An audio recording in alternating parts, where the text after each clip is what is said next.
आप सभी संस्कृत अध्येताओं का हार्दिक अभिनंदन। हम एमए फाइनल संस्कृत साहित्य पेपर तृतीय गद्य पद्य चंपू इसका अध्ययन कर रहे हैं। आज की जो ई क्लास है इसमें हम इससे आगे अध्ययन करेंगे। तो देखिए, जो गद्य पद्य चंपू है इसमें नैषधीय चरितम, इस महाकाव्य का जो कि श्री हर्ष द्वारा प्रणीत है, ठीक है ना। तो महाकवि श्री हर्ष द्वारा प्रणीत नैषधीय चरितम महाकाव्य के प्रथम सर्ग का हम अध्ययन कर रहे हैं। इसमें हम पहले कुछ श्लोकों को पढ़ चुके हैं, उससे आगे आज हम पढ़ेंगे। तो देखिए, ये जो श्लोक है, तो देखिए, किमस्य रोमना कपटेन कोटिभिर विधिर्न रेखाभि अजिगणद गुणान नय रोम कूपोग मिसा जगत कृतास्य किम दूषण शून्य विंदभा। ठीक है ना। ये हमारे जो आज का पद्य है वो है कि किम अस्य रोमना कपटेन कोटिभिर विधिर्न रेखाभिर जी गणद गुणान नय रोम कूपोग मिसा जगत कृताश्य किम दूषण शून्य विंदभा। तो देखिए, यहाँ पर जो महाकवि श्री हर्ष हैं वो राजा जो नल है उसके शरीर के रोमों को भी नल के गुण बताता हुआ कहता है या बताता है। तो महाकवि ने किस तरह से इसका चित्रण किया है तो हम देखते हैं।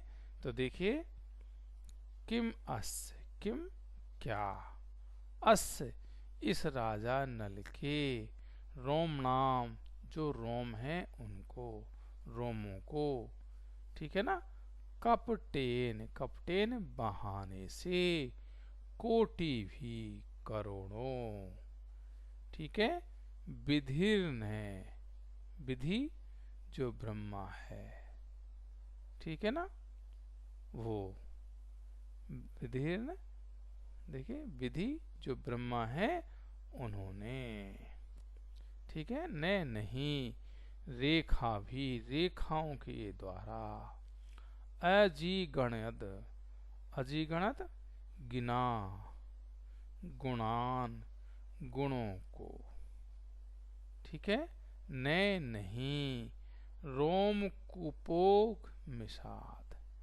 रोम कूपोग मिषाद, ठीक है, रोम कूट के बहाने से,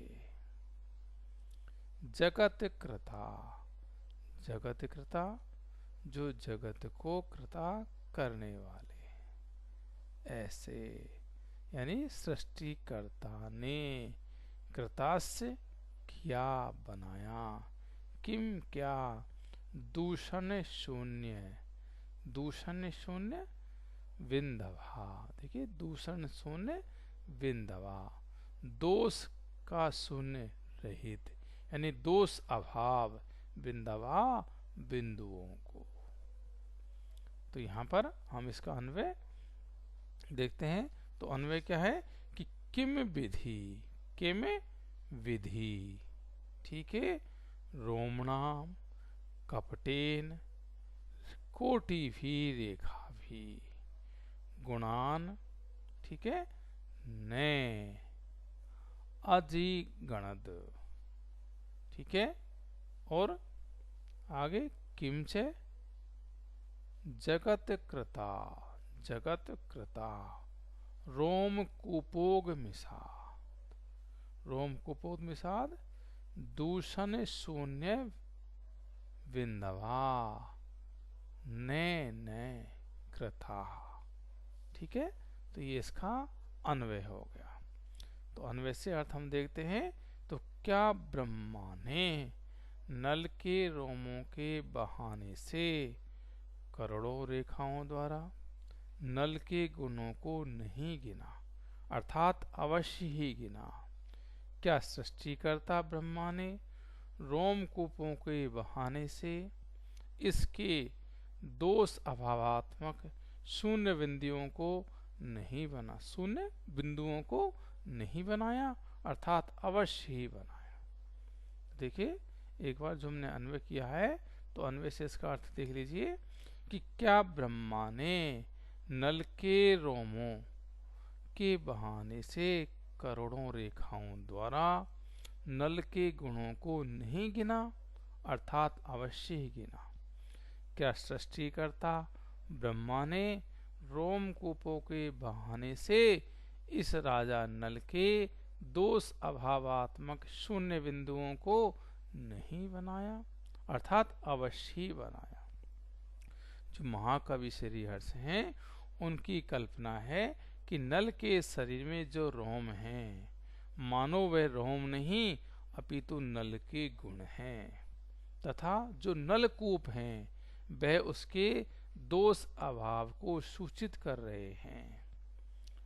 अर्थात महाकवि का कहने का मतलब है कि राजा नल में बहुसंख्यक गुण थे, लेकिन दोष कोई भी नहीं था। ऐसा यहाँ पर राजा नल है उनके विषय में जो महाकवि हैं श्रीहर्ष वो कह रहे हैं। ठीक है ना। तो ये वाला एक बार भले देखना चाहो तो देख लीजिए कि जो विधाता है, विधाता ने रों के बहाने करोड़ों रेखाओं द्वारा क्या इसके गुणों की गणना नहीं की, अपितु गणना ही की। संसार बनाने वाले ने रोमकूपों के ब्याज से क्या दोष अभाव सूचक शून्य नहीं बनाए, अपितु बनाए।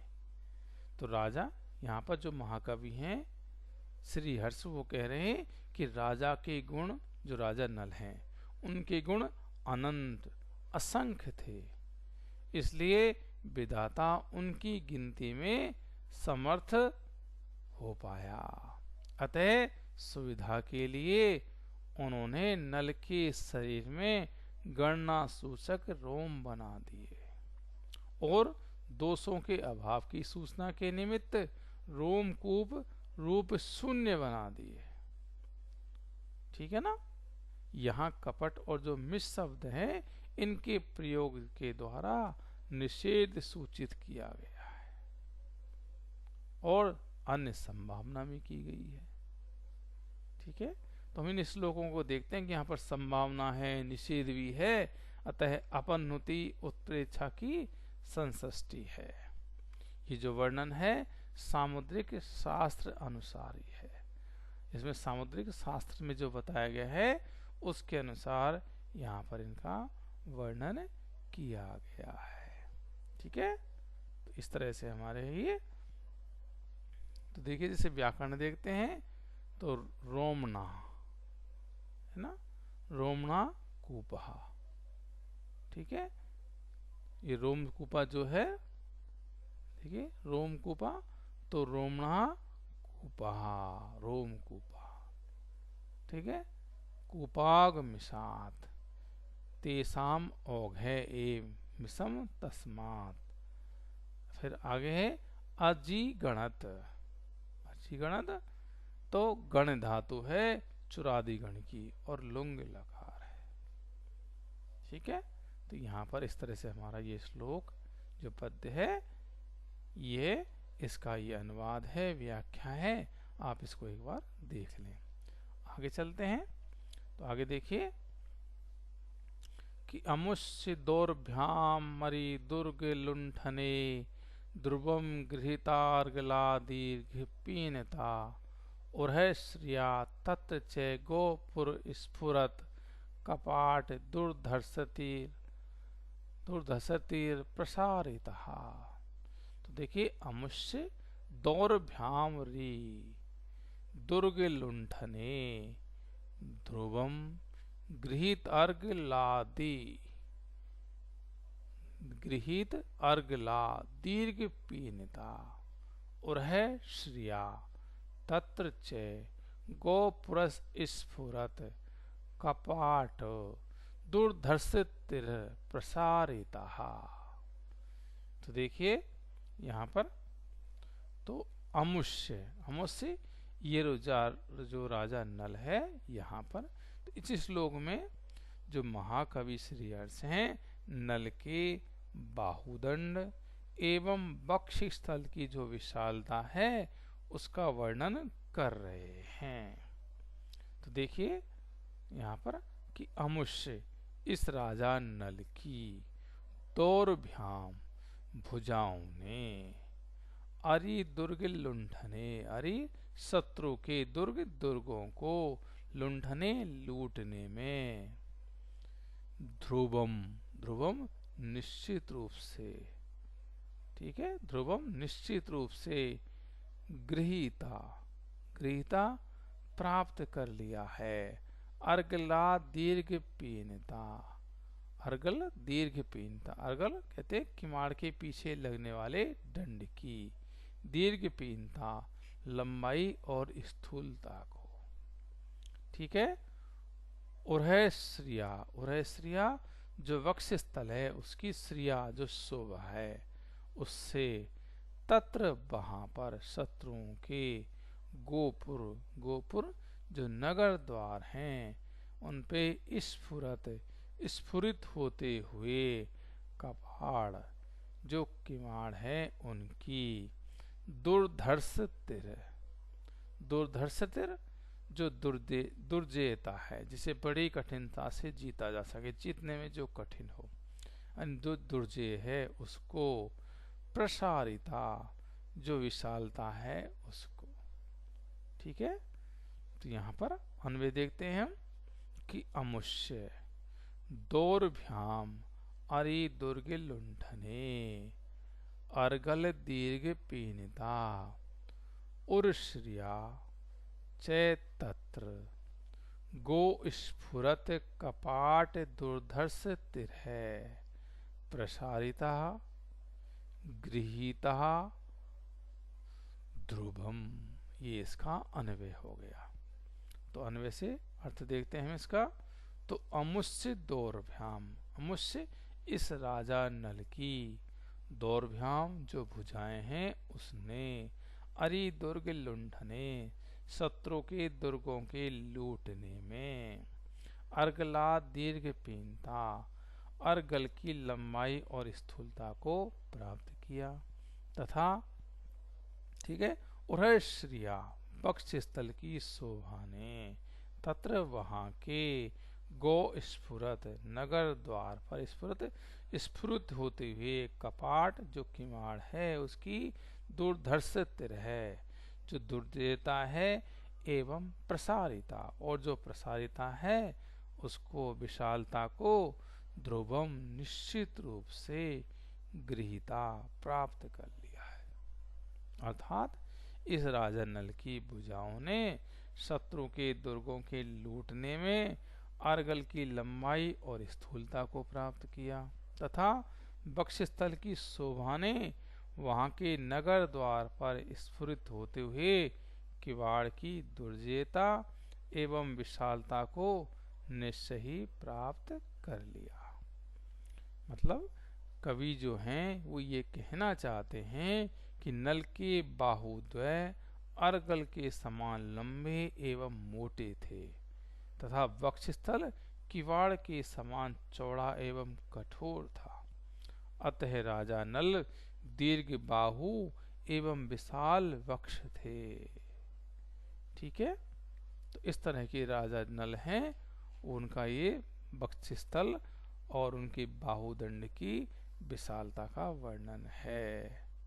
ठीक है, इसको भले एक बार और देख लीजिए आप कि जो राजा नल हैं उनकी बाहुयुग में शत्रुओं के दुर्गों को लुंठित करके अर्गलों की दीर्घता और स्थूलता और वहीं वक्ष की शोभा ने नगर द्वारों पर छिपते किवाड़ों की दृढ़ता और विशालता का मानो ग्रहण किया था।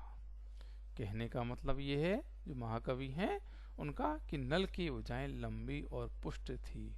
आजानु बाहु था वह, और छाती दृढ़ तथा विशाल वक्ष स्थल था। महाकवि ने इसी भाव का प्रतिपादन करने के निमित्त यह उत्प्रेक्षा की है। तो यहाँ पर हमारा ये हमें श्लोक जो है स्पष्ट हो जाता है। अब इसमें हम व्याकरणात्मक टिप्पणी देख लीजिए। ग्रहीता, ग्रह इट इक्तय गृहीत, स्त्रीलिंग में हो गया ग्रहीता। ठीक है।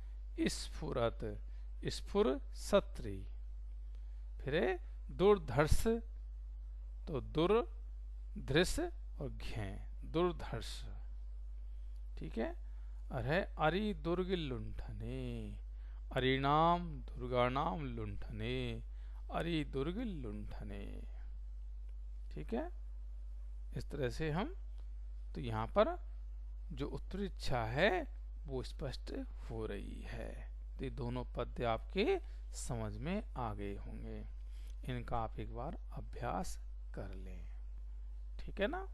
जयतु संस्कृतम, जयतु भारतम।